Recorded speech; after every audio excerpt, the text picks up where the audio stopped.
There, we should have audio. Okay. Give it a second, everybody. Sorry about that. Miles just came to tell me there was no sound for a second there. Haven't had this one up in a while. Hey, Lisa, Sarah, let me go back then and say good morning. Betsy and Chris and Karen and Jean, Caesar and Carolina in Poland, Betsy and Sarah and Jean, Karen, Sarah, Lisa, Betsy and Kathy, Kathleen, Sarah again, and Jean and Emily again, Karen and Kathy and Chris. Okay. We'll just Animaniacs it up here a little bit and hope that makes up for the momentary lack of sound. Haven't had this deck up in a long time. Since back last when I was still plugging in external microphones. Hey, Luann. Hey, Timothy. Hey, Jerry. Good morning, everybody. Hey, Laura. Morning all around. Hey, Susan.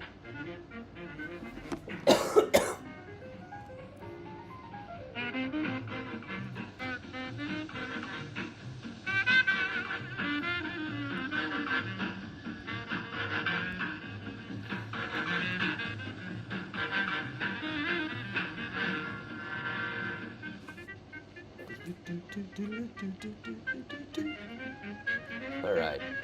This is calming me down a bit. It's been a hectic kind of morning. I don't know how I'm in fine voice this morning.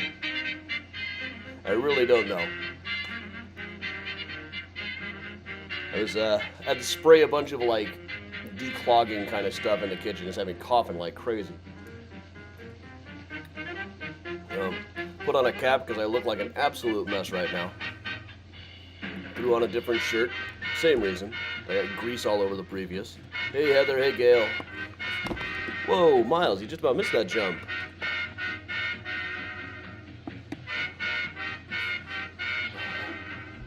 Hey, everybody. I'm getting like alert fatigue lately.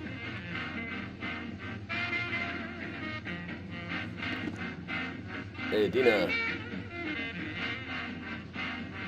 Good morning, everybody.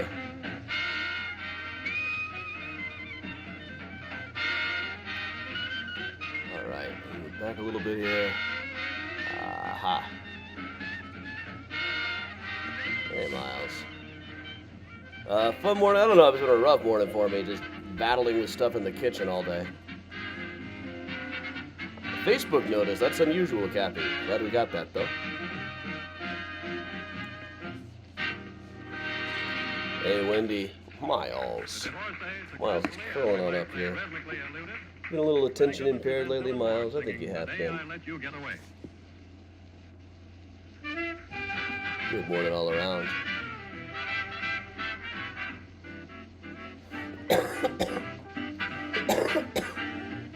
Hey, everybody.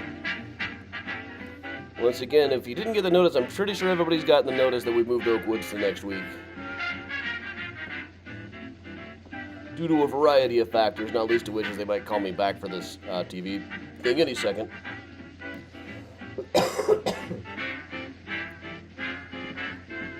Morning, Susan. Hey, everybody. And welcome along. I think my feet's a little frozen. There it goes. Hey, Jeanette and Jean. Hey, Diane.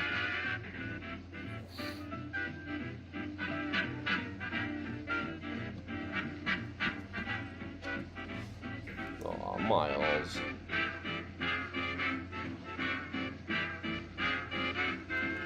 Hey, buddy.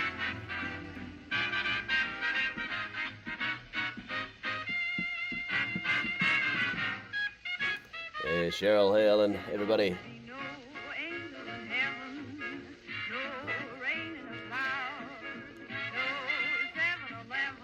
Miles. There's a crud right there. I'm afraid I still got gunk on my hands. Hey, Becky. And Cheryl. Hey, everybody. Good morning.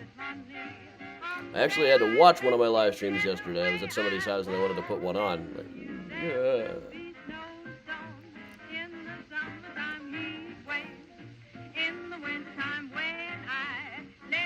Hey, Keely. Miles is right here. All curled up.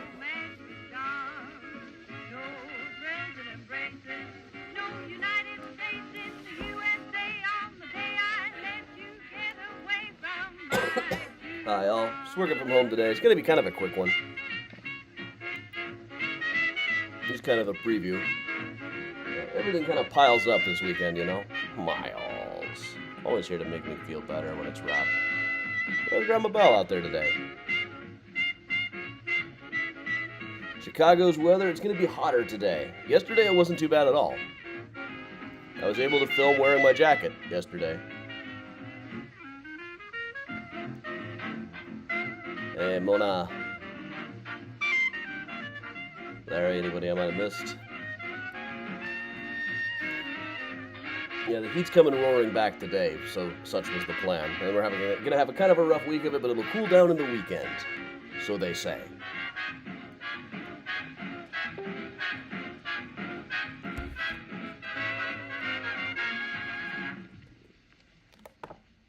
Music by Benny Goodman. Hey, Gail. And the next tune, Sandman. Yeah, 99. He'll be looking for me to do tours from home on days when it's 99.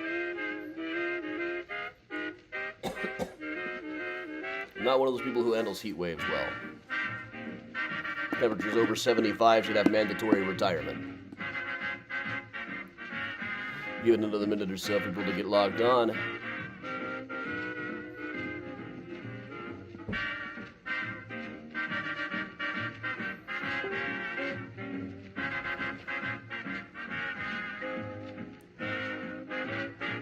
Why am I getting messages? Messages! I'm kind of like message fatigue lately. Allergies are not great, Carol. That's from yesterday.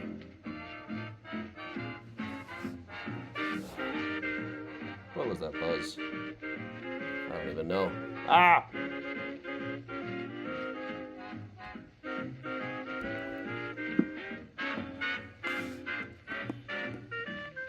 Miles is running all over the place.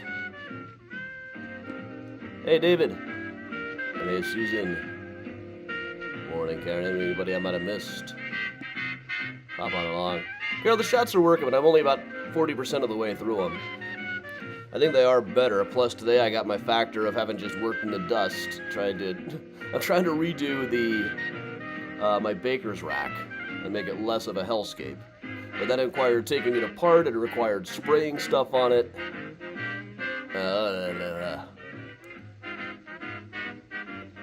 Been rough, I gotta tell you.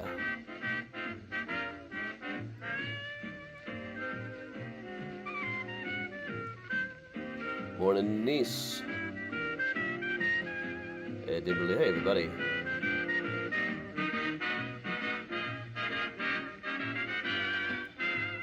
Thanks, Adam.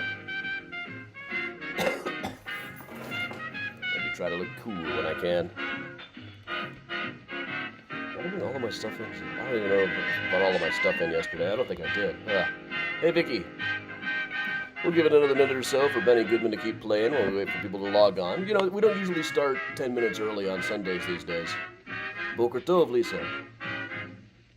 Just realized I was gonna go down to like the free tier on Duolingo, but no, I accidentally forgot to cancel that, so paid for another year. So I guess I'm still doing it. 742 day streak so far. Learning Hebrew that seems useful until I try to order a coffee in Hebrew and they respond with something. In which case, their next question will be invariably, your mother's Jewish, right? Not just your dad. Orthodox guys love to ask that. Morning, Lisa.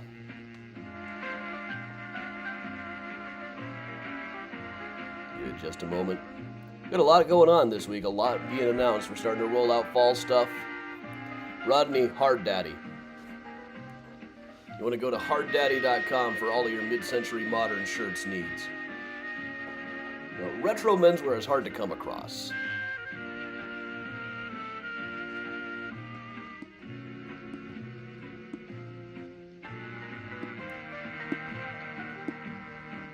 Morning, Heidi and Bucky. Problem with it is it's like a polyester kind of feel, so it's not... It almost feels like a costume when I wear it, but it works. Richard's Fabulous Finds here in Chicago has vintage menswear, which is really unusual. Most vintage shops have like 2 or 3 items of menswear.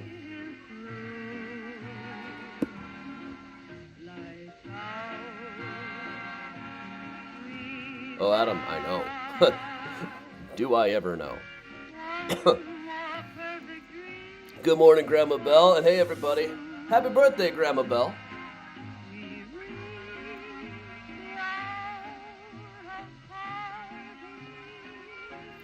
And a plastic spider on the web. There's a spider down there. It's not an applique. All right, we're gonna give it just another minute. Let Benny Goodman finish up this tune.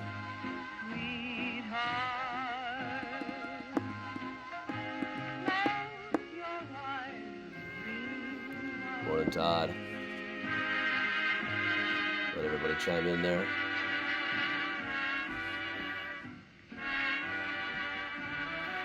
Hey, Bridget and Mary Jo.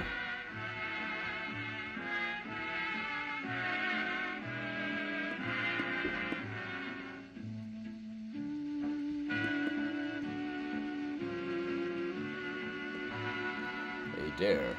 Right, and coming is pretty soon. I think Adair, I think of Coach Adair, my English teacher in high school. I called him Count Adair because he would write his poetry up on the blackboard now and then. It was dark, man. If a student had written that, you'd send them right to the guidance counselor.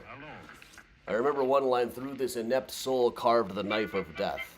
This is a guy who called himself Coach.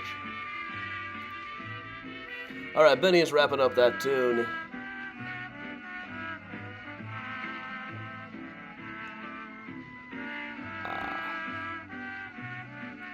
We'll let Benny pause there.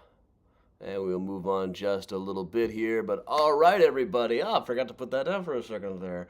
Welcome, everybody. I'm Adam from Mysterious Chicago Tourism, a tour guide and historian going on about 20 years now. Today is one of our Sunday morning tours. Sunday morning's kind of a grab bag these days. Every day at 10, I do a morning mini tour. Usually I'm out in the field someplace, broadcasting live from some cool Chicago location. Today we're working from home, doing a little bit of a preview of the upcoming haunted cruise that's going to be a part of Mystericon. If you want to know more about Mystericon, I'm just about to post a link in the chat to the Mysterious Chicago Regulars group.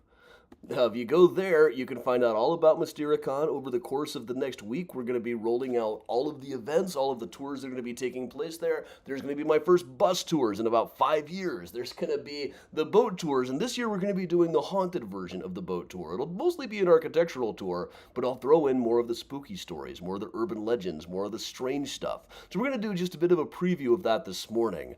Once again, I am the author of such books as H.H. Holmes' The True History of the White City Devil, Murder Maps USA, Graceland Cemetery, Chicago Stories, Symbols, and Secrets, and 10 years ago was the Ghosts of Chicago book through Llewellyn Press. That's been out of print for a while. It's now a rare and valuable collector's item until now, because as of right now, you can go on Amazon and get this in print. This is going to be officially announced tomorrow, but because you guys are here today, I'm going to go ahead and post the link to that right here. Ta-da! You can now get it in print or for Kindle in a new expanded 10th anniversary edition. So, all right. Welcome along once again, everybody. I'm Adam for Mysterious Chicago Tours. Gene, I didn't know Mystericon.com was up, but that's awesome. Hey, Dad. Hey, everybody. So what we're going to do today is just a little bit of a preview of what we call the Curious Cruise. I used to do this one for Atlas Obscura. It's kind of an Atlas Obscura or Mysterious Chicago style twist on the classic architectural riverboat cruise. That's kind of what we're going to do this year, just to mix it up a little bit for Mystericon. We'll be announcing the tickets for that very soon. I've been able to keep the prices, I think, the same as last year, which is good. We've been able to keep like 2013 style prices on the bus tours, which is great, because all of my competitors are charging a lot more for bus tours these days. Just so as you know. Welcome along. So what we're going to do here, this is a little bit of this. I'm going to skip ahead to where the ghost stories really start. Well, we could start right about here. We're going by DuSable Harbor right here. Jean-Baptiste Point DuSable is somebody's guess. There were stories about a ghost showing up in Tribune Tower. And we know that we're right about as close as anything else to where DuSable's cabin was at the time. But it's really just kind of we'd love to have him be a ghost. But also over here in Ogden Slip, back in 1865, they found the body of Colonel Frederick Hurlbut. Now, Colonel Hurlbut was on furlough when he found out that Abraham Lincoln had been assassinated and that Robert E. Lee had surrendered and the war was effectively over. Lincoln's great funeral procession here in Chicago, they listed all the people who would be marching, including Colonel Hurlbut. In fact, they listed that he had been marching. But then a couple of days later, it was noted that he'd been missing for a couple of days. A few days later, they found his body here in the Ogden Slip, where he had apparently fallen in and drowned. But he was listed. This is probably just a paperwork error. They probably listed who was scheduled to show up, not who actually was there. But as far as the official records are concerned, there was a ghost marching in Abraham Lincoln's funeral procession. So's you know. We're also getting, right as we get over to the land here, we're getting into Streeterville. Captain George Wellington Streeter kind of created this land that we see here. He claimed to anyway. The city was already filling in the land to expand out to Lakeshore Drive, expanding east of Michigan Avenue, which was once the beach. But Captain George Wellington Streeter claimed ownership of this land through a various forged deeds and other dirty tricks. Claimed it his own country for a long time. He was finally kicked off the land after about a 30-year battle. Now, it is said that on his deathbed he put a curse on the grounds, saying that if he was not the owner, nothing good would ever be built here. Streeterville is very nice, though, so it must have been a really inept kind of curse. But, of course, back in the old days, but a little bit further east, we would have had the Sands. This congregation of the vilest haunts of the most depraved and degraded creatures in our city, which was literally wiped out when Long John Wentworth bought up the buildings and tore them down. Hereafter we hope the Sands will be the abode of the honest and industrious, and that efficient measures will be taken to prevent any portion of the city becoming the abode of another such gathering of vile and vicious persons. Big silver building that I call the Twitter building now and then now stands where the Sands would have been. Just saying is all. We're going to proceed ahead a little ways, though. We're going to proceed ahead about, 8 minutes. This is one that gets a mention in the new Ghosts of Chicago book. Marina City is now sometimes said to be haunted. A lot of it just goes back to the residents saying that they get creeped out inside of the place. The geometry of it is fairly odd. You open, it's kind of cone-shaped rooms. So it looks like you're going into an expanding vista, which Bertrand Goldberg, the architect, thought would be psychologically good. But also, weird geometry can kind of mess with people's heads, too. So there's a lot of stories about it being haunted. Now, officially, this is not said to be haunted by anything in particular. They talk about construction worker deaths and the process of it. But we're kind of leaving out the fact that Murray the Camel Humphreys died in this place. He was arrested after years of being a double agent. He was arrested. He'd been a gangster back to the Capone days. In 1865, he was living in here, was indicted for lying to a jury, taken to court, released on bail, went back to his apartment, and died. Officially, it was natural causes after a hectic day, but any time a mobster gets killed, you gotta wonder what's going on. And as we get underneath here, we can see up ahead of us this older-looking building. Right on the side, we've got 77 Wacker, 55 Wacker, this one the pound sign building or the hashtag building, depending on how old you are, by the architect Otto Stark, who is my next-door neighbor. He just lives over there. All right, we'll have Beth, we will have stuff ready for signing up for this very soon. I don't know why I lingered on that so long while I was filming here. But over on the other side, coming up next, if I were to move myself down a little bit, we are coming on the Reed Murdoch building. As we get underneath Clark Street, we're right into the grounds where the Eastland capsized back in 1915. Now, the Eastland was a picnic boat that was all set up to take people to Michigan City, Indiana, but through a variety of factors, it was badly designed, it was badly renovated, it was badly overcrowded, it was badly maintained. The ship capsized and ended up lying on its side here in the river between Clark and LaSalle. Now, about 844 people were killed. Most of them were taken initially across the river here to the Reed Murdoch building, which was then only about 3 years old. The bottom 2 floors of this became makeshift morgues. Every undertaker they could get in the city was brought in to have people embalmed in here. Everywhere you looked, there would have been a body being embalmed. Underneath the LaSalle Street Bridge, a little bit further down, they didn't have a LaSalle Street Bridge there yet, but underneath the Wells one next, they set up a floating morgue at one point. When they got the Eastland back up, right side up, they were afraid they were going to find more bodies, so they had a whole morgue ready to go. They didn't end up actually finding any more of them, though. But stories about the Reed Murdoch building being haunted have gone around a lot. More of the ghosts associated with the Eastland are really associated with the 2nd Regiment Armory, where the bodies were laid out to be identified, which years later became Harpo Studios, where Oprah used to film her show. And later, Rosie O'Donnell. I actually remembered while I was working on the new Ghosts of Chicago book, Rosie left a comment on my old blog one time talking about how, hey, she loves ghosts. Didn't say whether she'd seen any in the building, though. Oprah referred to the extraterrestrial people in the building one time on a Halloween episode. I get a lot of questions about the Merchandise Mart being haunted as well. People who work there definitely have stories about it being kind of spooky in there. Partly, big empty hallways will do that to you. But there have also been a couple of bombings there. One when it was under construction, one in the 1970s. The security guard said, "I heard the boom and I just ran." Great security work there, dude. Now, one little factor about this is the Merchandise Mart. I've only got a couple of lines about this, but there was apparently a cemetery right where this now stands. Or not even a proper cemetery, but some headstones anyway. It was probably an old family plot from back in the old days. But a couple of people remembered years later that here at Kinsey and Wells, where the railroad station eventually would be, where a lot of bodies were taken for funerals to be taken up to Rose Hill, that at one point there were some gravestones there. There's not a whole lot known about this. Still working on finding more about that. And then coming up on the right, we've got Wolf Point. This has been rather different since I last filmed this. Maybe I should film it all again. You think? That works. All right, the Mystericon event page link is up. We're going to be rolling out everything. We got a meeting tomorrow to finalize everything. Wolf Point, apparently known because there were so many wolves in the environment back then. So there are stories about, like, a guy named Laughing Wolf, a Potawatomi shaman, being buried on the grounds that I don't think are actually true. I've also heard that he's buried right where Hull House is now. Various factors. As we get around the spin here, we're also getting to what may be the Devil's Domain. In the 1850s, a kid named Knud Iverson was drowned in the river. And the story went around that a bunch of older boys had told him to steal apples from Old Man Elston's orchard, or they would drown him. And he had refused to steal, so they killed him. Now, for this was the subject of a lot of Sunday school sermons, like, wasn't it noble that he refused to steal apples, and even though he was going to be killed for it? Now, kids, if you're hearing this and someone tells you they're going to kill you if you don't steal an apple, steal the apple. You can go pay the farmer for it later if you feel bad. And if the farmer blames you for it, that farmer is a dick.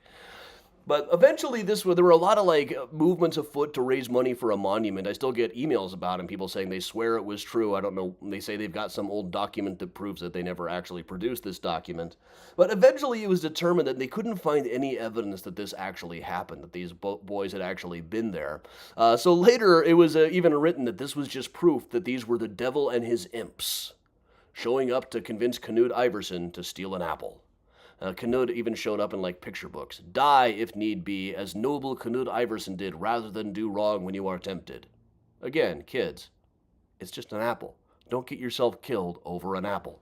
I'm sure that the farmer will understand. And if not, that farmer's a dick.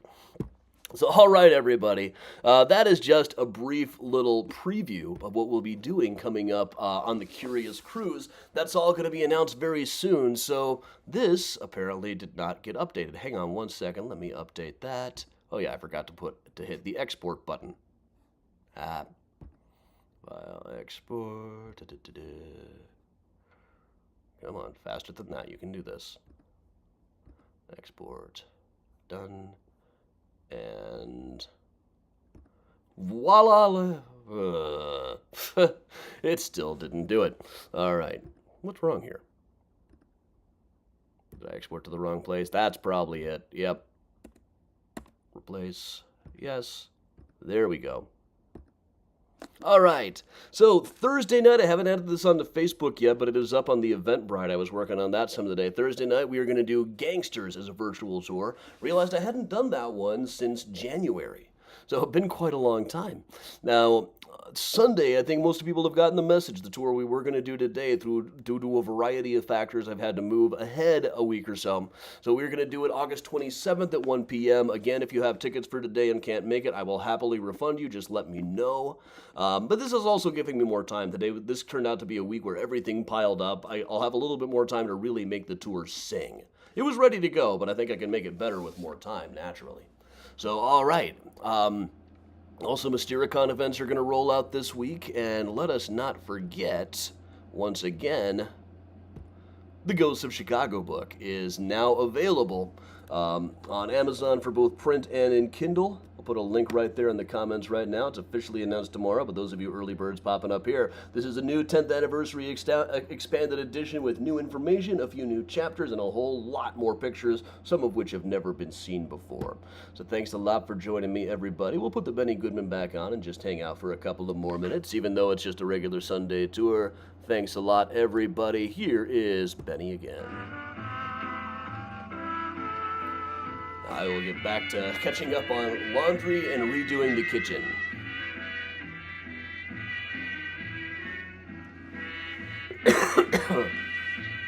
Or redoing the baker's rack anyway, which turned out to be a lot more trouble than I thought.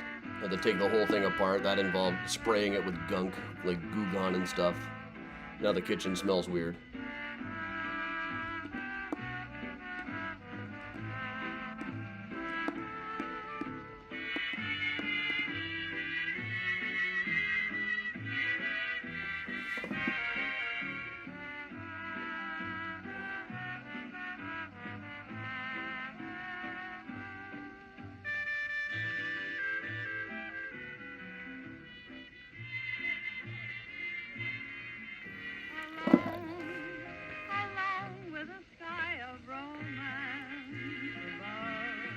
No, Kristen, I'm sorry, I can't help with peeing sinks. Oh yeah, you can keep on using that link for any Amazon purchases too. I get like the 1% thing that I've generally ignored the last several years. Yes, so much coming up. The busy season is about to start.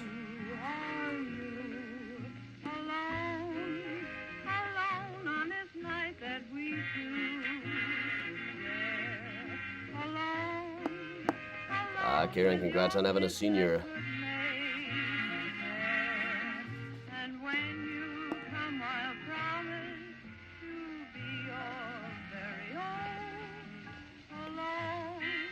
Yeah, usually, this is why I got the hat on, so I look like an absolute mess.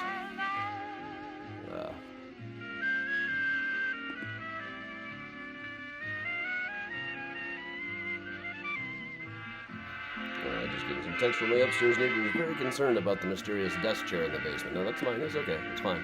He didn't just walk in.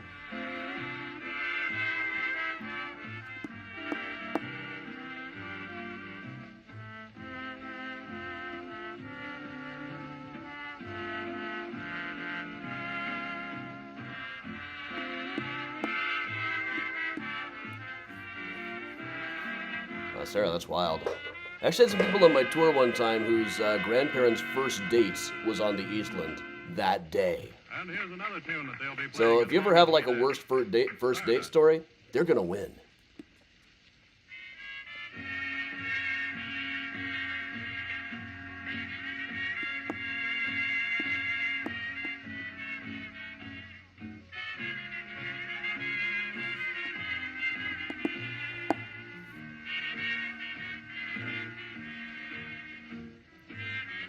All right, everybody. Thanks for popping in with me today. I've got to get back to work on too many projects, but thanks a lot for joining me. I will see you all tomorrow for Mural Monday. And instead, then, everybody, have a great day. And, of course, if you can, if you think of it, if it happens to occur to you, and you can do it in this kind of weather, make sure you stay spooky, everybody.